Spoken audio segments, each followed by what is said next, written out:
안녕하세요. 오늘은 허생전을 간단히 정리해 보도록 하겠습니다. 허생전의 학습 목표는 작품이 창작된 사회문화적 배경을 바탕으로 작품을 이해하는 것입니다. 그러면 우선 이 허생전이 어떤 사회문화적 배경을 바탕으로 창작됐는지 함께 잠깐 생각해 보도록 하겠습니다. 허생전은요, 조선 후기를 배경으로 쓰인 한문 소설입니다. 그럼 이 조선 후기는 어떤 시대였는가? 저희가 이제 조선 전기 사회는 굉장히 성리학 중심의 사회였습니다. 그랬는데 조선 후기에 이르러서 실학이 대두되었어요. 그러면 성리학과 실학은 어떻게 다른가? 성리학에서는 뭐 예의, 명분 이런 것들을 굉장히 중시했어요. 뭐 제사라든지 인의 예지신 우리의 인간의 도리 이런 것들을 굉장히 중시했는데요. 이게 좀 지나치다 보니까 여러 문제점들이 발생했어요. 그래서 실학이 이제 대두되었다는 것은 보다 실리적인 가치에 대해서 중시하는 그런 사람들이 나타났다라고 볼 수가 있겠습니다. 그리고 이 허생전의 작가 박지원은 대표적인 실학자예요. 박지원은 대표적인 실학자이기 때문에 이 조선 전기의 이런 성리학 중심의 그 기득권층 양반 사대부들을 비판하는 의식을 가지고 있고 그런 의식이 이 허생전 작품에 많이 반영되었다고 볼 수가 있겠습니다. 또 우리가 이 작품을 알기 위해서 하나 더 알아두어야 할 그런 사실이 있는데요. 당시에 중국이 명나라가 멸망하고 청나라가 들어섰습니다. 그런데 우리 병자호란 기억하시죠? 병자호란. 사실 우리 조선은 명나라랑 4대 관계였어요. 그래서 명나라를 굉장히 가까운 친명, 가까운 사이였습니다. 그랬는데 청나라가 명나라를 치고 이제 득세하니까 이 청나라 오랑캐들이라고 생각을 한 거예요. 그래서 청나라를 막 깔보고 이랬는데 그러면서 병자호란으로 굉장히 크게 당했죠. 그런데 또 우리가 자존심은 있어서 진짜 막 그런 너무 굴욕적인 상황을 겪었잖아요. 그래서 청나라에게 복수해야 되겠다라고 생각하는 사람들이 있었어요. 그 사람들이 바로 북벌을 주장했습니다. 청나라를 징벌해야 된다라고 보는 입장이었어요. 북벌. 그렇지만 한편으로는 어떤 사람들은 북학을 주장하기도 했습니다. 뭐냐 하면 이 북이라는 거는 여러분 우리 이제 그 한국을 바탕으로 봤을 때 중국이 북쪽에 있잖아요. 그쵸? 북쪽을 징벌하자, 정벌하자라는 거. 그 다음에 북학이라는 것은 북을 통해서 배우자라는 거예요. 왜냐하면 이 청나라가 그냥 오랑캐라고 무시하기에는 좀 굉장히 그런 실생활에 도움이 되는 그런 많은 기술들이 있었거든요. 그래서 북학을 지지하는 세력도 있었습니다. 이 연안 박지원은 대표적인 북학론자라고 볼 수가 있겠어요. 그리고 사실 당시에 북벌을 주장하는 양반 사대부들이 잘 계획을 하고 북벌을 추진하고 했으면 모르겠는데 좀 약간 명분, 허위의식 이런 것만 좀 중시하고 실제로는 실제적인 계획을 많이 세우지 않았다고 볼 수 있겠습니다. 자, 그러면 본문 들어가 보겠습니다.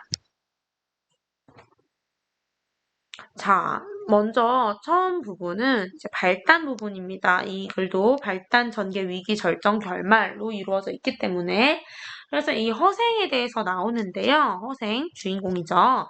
허생의 집은 굉장히 가난합니다. 가난해요. 집이라고 해봐야 다 쓰러져가는 그런 초가집이 바로 허생의 집이었죠. 그러나 이제 허생은 아무리 그래도 아랑곳하지 않고 글 읽기만 좋아하였어요. 그래서 허생의 아내가 삭바느질을 해서 그날그날 겨우 입에 풀칠을 하는 그런 처지였습니다. 정말 좀 답답하겠죠? 어느 날 허생의 아내가 푸념을 한 거죠. 당신 대체 글은 읽어서 뭐 하시렵니까? 라고 하니까 허생은 아무렇지도 않게 웃으며 말하였어요. 글이 서툴러 그렇다. 그럼 공장이 노릇도 못합니까? 그 다음에 장사치 노릇이라도 하시지요? 라고 얘기를 하고 있어요. 여기서 우리가 또 이제 알 수 있는 게 있어요. 당시에 사농공상의 신분제가 있었다. 그래서 사라고 하면 선비 계급을 의미하고요. 농업, 농부 얘기하는 겁니다. 농업 종사자, 공업 종사자, 상업 종사자를 얘기합니다.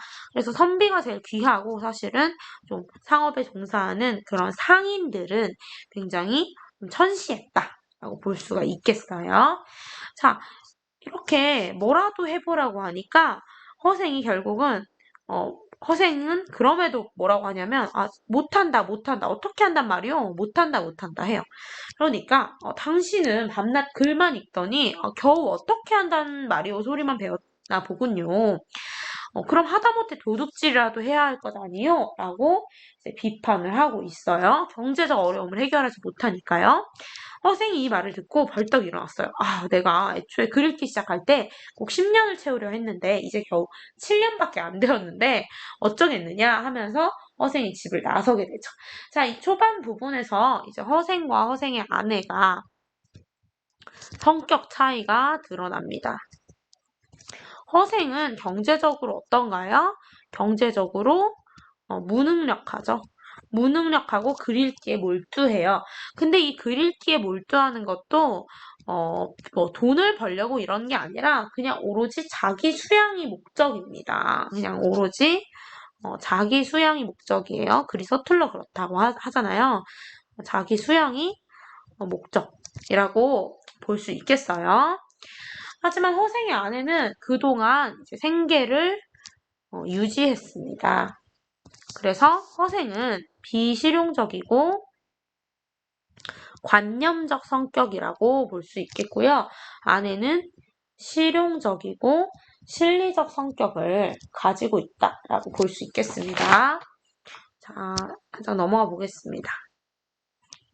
허생은 그 길로 문 밖으로 나섰어요. 자, 여기 발단, 전개입니다. 이 부분 전개입니다. 자, 어디로 갔을까? 부자를 찾아서 간 거예요. 변시성을 가진 부자, 변부자가 나오죠. 이 변부자 같은 경우에는 당시 이 상업을 통해서 부를 축적한 그런 계층을 대표합니다. 상인이고 상업을 통해 부를 축적한 계층을 대표하는 인물이라고 볼 수 있겠어요. 내가 가난해서 뭘 해보고 싶은데 미천이 없구려. 돈 만냥만 빌려주시오. 굉장히 당당한 그런 태도로 얘기를 하고 있어요. 그러니까 변부자가 그 자리에서 만냥을 내어준 거예요. 보통 사람이 아니라고 생각을 했기 때문에 그런 거예요. 내용들을 보시면 될 것 같아요. 저 사람은 중언부언하지 않았다. 눈망울이 또록또록하고 비겁한 구석이 전혀 없어서 째째한 일은 아닐 것이다. 그래서 돈을 내어줬다라고 얘기를 하고 있어요. 자, 허생은 집엔 들르지도 않고 이 만냥을 얻어서 곧장 안성으로 내려갔습니다. 안성은 경기도와 전라도의 갈림길에다 충청도, 전라도, 경상도의 길목이었다. 자, 안성 교통의 요충지입니다. 교통의 요충지예요. 사람들이 많이 다니는 곳이죠. 그러니까 이 안성을 중심으로 물자들이 모이고 또 유통이 되고 하는 거예요. 안성으로 가서 뭘 했나 살펴보도록 하겠습니다. 허생은 그 다음날부터 시장에 나가서 배추, 감, 배, 석류, 유자 따위 과일이란 과일을 몽땅 사들였어요. 자, 과일을 사재기한 거예요. 허생이 사재기한 품목, 사재기, 매점매석이라고도 볼 수 있겠죠? 매점매석. 사재기한 품목, 첫 번째 과일입니다. 자, 얼마 안 가서 과일은 모두 동이 나 버렸어요. 그래서 처음 값의 10배를 받고 과일을 되팔게 됩니다. 그러면서 허생이 한마디예요. 허허, 겨우 만냥으로 나라의 경제를 흔들어 놓았으니 나라 형편이 어떤지 알만하구나. 조선의 취약한 경제 구조를 알 수 있겠습니다. 요즘 우리 한국 같은 경제 구조면 만냥 정도 가지고 이렇게 나라를 흔들어 놓을 수가 없어요. 자, 그 다음에 허생은 이렇게 말하고는 또 제주도로 건너간 거예요. 왜 그랬냐? 자, 사재기 품목 두 번째, 말총을 다 거두어 들인 거예요. 말총은 갓과 망건을 만드는 재료였어요. 그럼 우리가 알 수 있어요. 왜 허생이 이런 것들을 사재기했는가? 망건도 결국은 10배로 올라가지고 망건 그 말총 뭐 갓값, 망건값 10배로 올라서 엄청 돈을 모았어요. 자, 그러면 왜 이런 것들을 골라서 사들였을까? 자, 두 가지 얘기할 수 있겠습니다. 첫 번째는 이렇게 사재기를 해서 조선 그 후기에 그런 이런 이렇게 조선을 뒤흔들 수 있다고 그래서 조선 경제 구조의 취약성을 드러내기 위해서죠. 취약성을 드러내기 위해서예요. 그 다음에 또 더 있죠. 왜 하필이면 이런 품목들을 사재기 했는가? 곡식 같은 거 사재기 한 게 아니에요. 왜 그러냐? 자, 허식을 중시하는 양반을 상대로 큰 이익을 볼 수 있다고 생각을 했기 때문이에요. 양반을 상대로. 왜냐하면 사실 과일 같은 거, 뭐 제사, 여기선 제사 얘기가 나오는데 제사 안 지내면 뭐 그렇게 안 먹어도 되죠. 여기 지금 이런 상황에서는. 그 다음에 말총 이런 거, 갓 망건. 사실은 이런 갓 안 써도 뭐 큰일 나지 않잖아요. 그쵸? 양반들이 주로 사용하는 물건, 필요로 하는 물건을 이제 사재기를 해서 양반을 상대로 큰 이익을 본 거죠. 자, 그 다음에 좀 이야기가 전환됩니다. 어느 날 허생은 바닷가로 나가서 사공을 붙잡고 빈섬이 없냐고 얘기해요. 빈섬은 허생의 그런 이상을 실현하는 공간으로 의미를 지닙니다. 그랬더니 마침 이 사공이 빈섬이 있대요. 너무너무 기뻐한 거예요. 근데 사람이 없어요. 그래서 덕이 있으면 사람이 모인다라고 얘기를 하고 전라도 변산에 떼 도둑이 1000명이나 우글거리고 있었어요. 나라에서는 도둑을 잡으려고 애를 썼지만 속수무책이었어요. 근데 문제는 도둑들도 군사들이 진을 치고 있으니 나오지도 못하고 굶어 죽을 판이었던 거죠. 이게 나라의 문제였어요. 나라의 문제예요. 도둑이 이렇게 있는 게, 그죠? 그래서 허생이 이 문제를 해결하려고 하는 거죠. 어쩌고 저쩌고 저쩌고 하면서 도적들을 설득을 하게 돼요. 처음에는 도적들이 허생을 이렇게 존중을 굳이 하지 않죠. 존중할 만한 상황이 아니니까. 그래서 허생이 상황을 얘기하는데, 너희 뭐 있냐? 논밭 같은 거 있냐? 하니까, 이런 거 있으면 도둑질을 왜 해? 라고 얘기를 해요. 네, 도둑들이 지금 왜 도둑이 된 거예요? 가난을 이기지 못해서 도둑이 된 거예요. 우리는 이를 통해서도 사회 문화적인 배경을 우리가 좀 추측해 볼 수 있어요. 그런 게 반영돼 있다고 볼 수가 있어요. 당시에 백성들이 살기는 힘들었나 보죠. 그리고 가난을 이기지 못해서 도둑이 된 사례들도 있었다. 자, 그래서 도둑들한테 뭐 돈 준다 어쩌고 저쩌고 하면서 돈을 가져오니까 바로 이제 태도가 변해요. 장군님의 분부대로 따르겠다라고 얘기를 해요. 그러면서 허생이 너희한테 이렇게 돈을 줄 수 있지만 너희 이제 와서 평민으로 돌아가려 해도 이름이 도둑 명부에 올라와 있으니까 잘 살 수 있겠냐? 자, 이거는 명분이 되는 거예요. 왜냐하면 자, 허생이 빈 섬에서 자신의 이상을 실현시키고 싶은데 그럼 여기 사람이 있어야 되는데 비었으니까 사람이 없잖아요. 그래서 자, 이 도둑들을 이주를 시키려는 거죠. 그러기면 명분인 거예요. 너희 다 명부에 올라와 있으니까 어쩔 도리가 없구나. 자, 우리 결혼할 여자와 소 한 마리씩 구해오면은 같이 가자라는 거죠. 결혼할 여자와 소 한 마리는 뭔가 가족을 이루고 또 농사를 짓는 데 꼭 필요한 것들이라고 볼 수가 있겠어요. 자, 그래서 이 사람들이 다 와서 허생은 모두 배에 태우고 빈 섬으로 갔습니다. 근데 빈 섬으로 도적들이 다 가니까 나라는 하루아침에 씻은 듯이 조용해졌어요. 자, 여기는 보시면은 결국은 허생이 나라의 문제를 해결하게 된 거예요. 이러면 우리는 또 사회문화적 배경을 좀 추측해 볼 수 있겠죠. 나라 이 당시 조정은 이런 것도 해결 못할 정도로 좀 무능했구나라는 게 느껴져요. 그러니까 사실은 이 소설의 전체적으로 그런 것들에 대한 지배층, 그러니까 기득권층에 대한 비판이 있는 거예요. 네, 그렇게 볼 수가 있겠죠. 자, 그 다음에 도둑들이 변화해서 이렇게 잘 살고 있어요. 이렇게 농사를 짓고 잘 살게 된 거예요. 그래서 농사를 좀 짓고 나서는 자, 장기도에 가서 팔았어요. 즉 이제 무역을 하게 된 거죠. 무역을 한 거예요. 무역을 해서 돈을 엄청 벌었어요. 은 100만 냥을 벌어가지고 돌아온 거예요. 그러니까 아 이제야 뭘 좀 해본 것 같구나 라고 했어요. 이렇게 해서 이상사회를 빈섬에서 실현하고 살아도 괜찮았을 텐데 허생은 결국 떠납니다. 그래서 떠나요. 떠나면서 얘기를 하게 되죠. 너희들은 아이를 낳거든 오른손으로 숟가락 잡도록 가르치고 또 먼저 태어난 사람이 먼저 음식을 먹도록 양보하게 하여라. 굉장히 기본 덕목만 중시하고 있어요. 가장 기본적인 덕목, 인간이 지켜야 할 기본 덕목만 강조하고 있고요. 그런데 여기서 자기가 타고 갈 배 한 척만 남겨두고 나머지 배는 모두 불살라버렸어요. 아, 왜 그럴까? 허생은 외부와의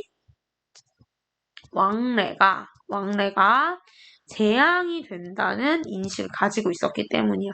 왜냐하면 외부와 왕래를 하면 어떤 뭐 돈이나 글 이런 게 이제 유입이 되는데 이런 것들이 재앙의 근원이라고 생각했기 때문이죠.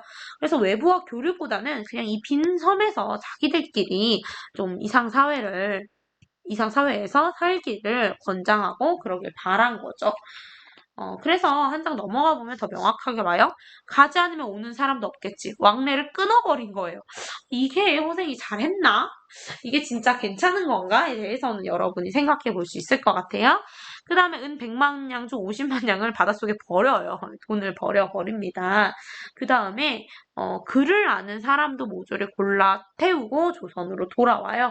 왜냐하면 글이란 제왕의 근원이라고 보는 거죠. 돈에 대해서도 그렇게 봐요. 그 다음에 허생은 조선에 돌아오자마자 남은 50만 냥을 가지고 나라 안을 다 돌아다니며 사람들을 도와주게 돼요. 그리고 10만 냥이 남아서 변부자한테 갑니다. 자, 나를 알아보시겠소? 얼굴빛이 나아진 게 없네요. 하니까, 야, 재물 때문에 얼굴빛이 달라지는 거는 그대 같은 장사치들이나 하는 일이야. 돈 만냥이 어찌 도를 살출 수 있겠소? 라고 해요. 그래서 지금 이런 재물보다도 도를 더 중시하는 거죠. 도를 더 중요시하는 거예요. 네, 이게 왜 그러냐면 자신은 아무리 그래도 장사치가 아니다. 양반 사대부로서의 그러니까 사대부로서의 정체성이 허생에게도 있는 거예요. 장사치가 아니라고 생각을 하는 거죠. 자, 그런 다음에 10만 냥을 이제 내놓게 돼요. 변부자는 이걸 돌려주려고 허생의 뒤를 따라가 보는데 허름한 초가집에서 허생이 자기 집이라고 들어가고 있는 모습을 봤죠. 가난하죠. 또 안사람 혼자 남아서 남편 집 떠난 나를 제산날로 알고 제사를 지냈대요. 너무 안쓰럽죠. 아내는 허생이 죽은 줄 알았던 거예요. 그래도 변부자가 계속 돌려준다 했는데 허생이 뭐라고 했냐. 내가 부자가 되고 싶었다면 굳이 10만 냥을 갖겠소? 전 그렇다면 내가 그대에게 의탁해서 밥을 먹겠다. 자, 그 이상의 헛된 재물을 가지고 부질없이 내 마음을 괴롭히고 싶지 않다라고 얘기를 하는 거예요. 자, 이를 통해 허생이 돈에 대해 어떤 인식을 가지고 있느냐를 우리가 알 수 있죠. 생계 유지를 위해 필요한 적당한 재산은 필수적이라는 걸 알고는 있어요. 적당한 재산은 필수이나 그 이상의 재물은 재앙에 불과하다고 생각을 하는 인식이에요. 그리고 또 그래서 이렇게 자꾸 이제 변부자가 허생한테 뭘 갖다 주는데 조금이라도 많이 가져가면 금방 좋지 않은 기색을 내보이고서는 어째서 나한테 재앙을 떠안기를 하는 것이요? 라고 말해요. 자, 우리 이런 부분들에서 나타나는 허생의 삶의 태도 우리가 한자성어 배웠습니다. 사자성어. 자, 안분지족. 그 다음에 안빈낙도. 단사표음. 그 다음에 단표누항. 이런 것들이 있어요. 이런 것들 기억해 두시기 바라고요. 다 자신의 이제 분수에 맞게 소박하게 사는 삶을 의미하는 한자 성어입니다. 구체적으로는 수업 때 설명을 해드렸고요. 자, 그 다음에 이제 변부자가 물어보죠. 5해 동안에 어떻게 100만 양을 벌었어? 아, 그건 어려운 일이 아니요. 우리 조선은 외국과 무역이 적고 수레가 나라 안을 두루 돌아다니지 못한 까닭에 모든 물건이 한 자리에서 나고 한 자리에서 소비가 된다. 아, 이건 역시 취약한 경제 구조를 드러낸다고 볼 수 있죠. 유통이 잘 되는 거예요? 안 되는 거예요? 유통이 잘 안 되는 거예요. 유통이 잘 안 되는 겁니다. 자, 무슨 소리 하냐면 그래서 사재기한 얘기를 하는 거예요. 수레째로 몽땅 사가지고 장사치들이 어떻게 못하게 해가지고 값이 천정부지로 뛰게 자기가 한번 해봤다. 사재기 한번 해봤다. 이렇게 해서 10,000양을 가지고 100만 양을 버는 거 어려운 일이 아니지만 그러나 백성들을 못 살게 하는 방법이니까 이렇게 하면 안 된다라는 거예요. 그럼 어떻게 내가 10,000양을 내어줄 거라고 생각했어? 아, 그건 하늘의 뜻에 달린 것이지 내가 어떻게 미리 알 수 있었겠소? 자, 허생의 운명론적 세계관이 드러나 있습니다. 그냥 다 운명이라고 어느 정도 맡기는 부분도 있는 거예요. 아, 변부자는 허생의 말을 듣고 너무 감탄하지 않을 수 없었어요. 이런 배포와 도량이 너무 대단했다라고 생각을 하는 거죠.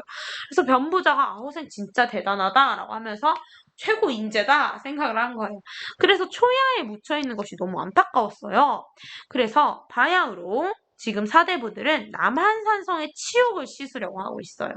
아, 이거는 아무래도 이제 북벌을 강조하는 입장에서 지금 사대부들이 이렇게 그러고 있겠죠. 아, 지금이야말로 당신이 나설 때가 아니요? 라고 하고 있어요. 자, 그런데 이 변부자가 오래전부터 이완과 친분이 있었어요. 이완 대장. 이완 대장은, 어영대장 이완은 여기 보시면은 북벌 계획의 추진과 관련이 깊은 그런 조직이라고 볼 수가 있겠어요. 직책이라고 볼 수 있겠어요. 자, 그래서 변부자가 허생을 추천을 했어요. 자, 그래서 밤이 되자 이완이 같이 온 거예요. 그 허생한테 온 거죠. 변부자는 이 대장을 기다리게 하고 허생에게 이 대장이 몸소 찾아온 까닭을 얘기했지만 허생은 이것을 들은 채 만채했어요. 그러면서 이제 계속 세워놓은 거죠. 또 이 대장이 방으로 들어와도 허생은 자리에서도 일어나지도 않았어요. 자, 왜 그랬을까? 일단은 이완 대장을 시험하기 위해서 였을 거예요. 왜냐하면 이 정도도 사실은 안 하는 사람은 이 정도도 기다리지 못한 사람은 얘기할 가치가 없다고 판단을 했을 수도 있겠죠. 자, 그 다음에 이를 통해서 허생이 권력에 진짜 아랑곳하지 않는구나. 권력에 아랑곳하지 않는 허생의 모습을 우리가 확인할 수 있어요. 아랑곳하지 않는 허생의 모습을 확인을 하고 있어요. 이 대장이 막 장황하게 늘어놓으니까 밤은 짧은데 말이 길어서 듣기 지루하다. 너 벼슬이 뭐냐라고 얘기를 하고 있어요. 어영대장입니다. 그래? 그렇다면 너 믿을 만한 신하겠다. 나라에서는. 허생이 3가지 제안을 합니다. 허생도 이완대장이 왜 찾아왔는지 알고 있어요. 왜 찾아온 거예요? 자, 사실은 북벌 계획에 동참시키려고 혹은 계책을 들으려고 찾아온 거잖아요. 그래서 계책을 3가지를 줍니다. 허생이 북벌을 위한 계책을 3가지를 얘기해요. 내가 제갈 공명 같은 사람을 추천할 테니 임금께 아래어 삼고초려하시게 할 수 있겠소? 자, 이거는 인재등용과 관련된 거예요. 인재등용, 그죠? 그러니까 그건 어렵겠습니다. 안 된다라고 얘기를 해요. 그러니까 허생 기분이 나빠졌죠. 근데 또 안 된다라고 얘기한 이것은 당시 조선 사회가 인재 등용을 제대로 하고 있었던 현실을 또 비판하는 그런 태도가 보이는 거예요. 그 다음에 마지못해서 말문을 연 거예요. 조선이 옛날 명나라에 입은 은혜가 있다고 해서 명나라가 청나라에 망한 뒤에 많은 자손들이 우리나라로 망명을 해서 살고 있다. 그대가 조정을 청하여 종실의 딸들을, 계책 2번, 종실의 딸들을 그 사람들에게 시집 보내고 세도가들의 재산을 빼앗아 그 사람들에게 나누어 줄 수 있겠소? 여러분, 종실의 딸이면 임금의 친족이에요. 임금이랑 거의 사돈을 맺게 할 수 있겠냐는 거예요. 된다고 할까요? 안 된다고 하겠죠. 어찌 지체 높은 종실의 어른들이 그렇게 하겠습니까? 하니까 너 그럼 뭘 할 수 있냐? 자, 여기서 명나라의 자손들을 챙겨라라고 얘기하는 것은 이 북벌 강조하는 사람들이 물론 우리가 남한산성의 치욕도 겪었지만 또 친명이었으니까 명나라에 복수를 해주자 이런 입장이에요. 그러니까 너희 명나라랑 그렇게 가까우면 그럼 종실의 딸들 이렇게 시집 보내고 재산 나눠줄 수 있겠어? 너희 그렇게 명나라랑 가까우면? 이런 거죠. 그죠? 그래서, 당시에 너희의? 라고 하면 좀 그런데, 그런 기득권층에, 자, 북벌 계획이 얼마나 허구적인 거냐. 북벌 계획의 허구성을 이제 비판하는 거예요. 정말 북벌이 되겠냐. 이런 것도 못 해주면서 그런 의미를 가지고 있는 거죠. 자, 그 다음에 아주 쉬운 계책이다. 자, 그래서 얘기를 하네요. 무릇 천하를 도모하고자 한다면 먼저 호걸들과 사귀어야 된다. 자, 너희가 정말로 북벌, 청나라를 칠 거면 그들을 잘 알아야 된다. 지피지기면 백전백승이겠죠.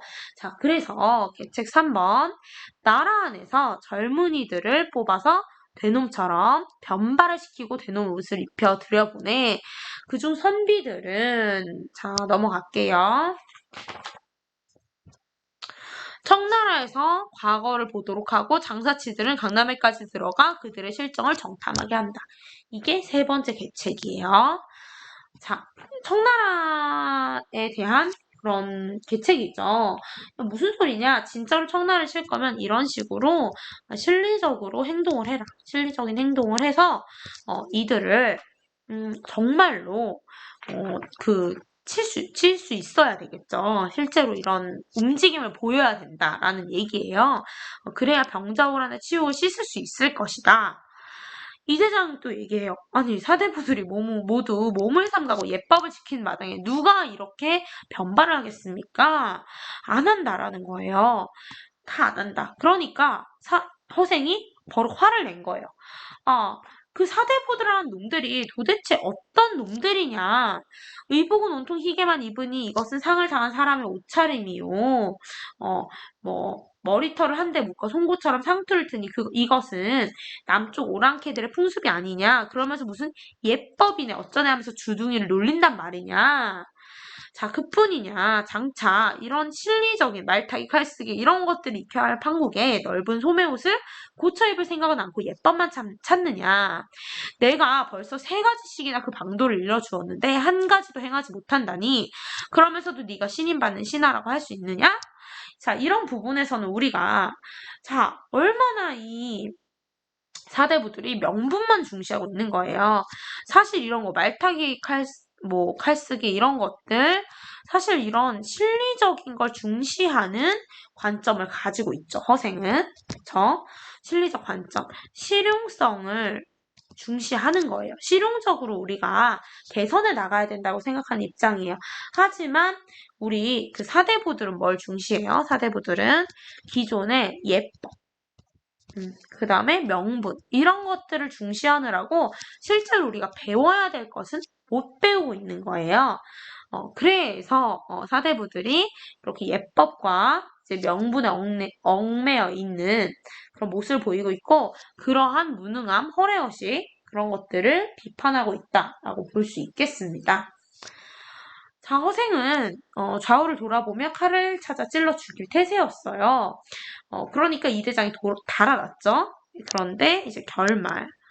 선생님이 발단 전개까지 하고 위기 절정을 이제 안 표시했네요. 절정은 여기. 그러자 여기 절정이고요. 자, 결말. 다음날 이 대장이 다시 허생의 집을 찾았으나 집은 텅 비고 허생은 온데간데 없었다. 미완의 결말로 마무리합니다. 고전소설 보통 그 행복한 결말로 많이 마무리를 하는데 여기서는 좀 미완의 결말 구조를 가지고 있어요. 위기 부분 어디였냐면요. 그 이완 대장 나오는 부분이거든요. 표시만 해두고 넘어가도록 하겠습니다. 자, 여기 밤이 되자 요 부분이에요. 여기가 위기 부분이었습니다. 요거까지 표시해 주시면 될 것 같아요. 뒤에 학습활동 같이 살펴보도록 하겠습니다. 31조. 왜냐면 여기 선생님이 이 얼룩말 국어를 해준다고 이제 안 했던 부분이기 때문에 같이 봐야 될 것 같아요. 자, 정리해 볼게요. 허생의 아내가 배고픔에 지쳐 허생이 울며 말하자 허생이 책을 덮고 집을 나갔다. 그 다음에 허생은 서울에서 제일 부자인 변부자를 찾아가서 돈을 빌렸다. 허생은 안성에서 과일을, 제주도에서 말총을 사들여서 큰 돈을 벌게 되었다. 사재기에서 빈섬에서는 허생은 변산의 도둑들을 모두 데려가서 섬 안에서 풍족하게 살겠다. 허생은 기본적으로 이 도둑들에 대해서도 먼저 풍족하게 살게 하고 농사 다 짓고 그 다음에 예법 같은 걸 얘기하는 편이었죠. 실리적으로. 그 다음에 허생은 이완 대장에게 세 가지 정책을 제안하지만 이완 대장이 거절하자 꾸짖고 자취를 감추게 됩니다. 그 다음에 허생의 말과 행동을 보고 당시의 사회 문화적 배경을 추측해보자. 굉장히 중요하겠죠? 자, 여기서 보이는 부분은 사재기한 부분, 사재기가 가능했던 부분, 그 다음에 만량으로 경제 뒤흔들어 얻었다고 얘기한 부분, 무역이 적다고 얘기한 부분, 이를 통해서 경제 구조가 무르고 약했다, 유통이 발달하지 않았다, 물건을 독점하거나 모아서 사들인 사재기가 가능했다라는 사실을 알 수 있고요.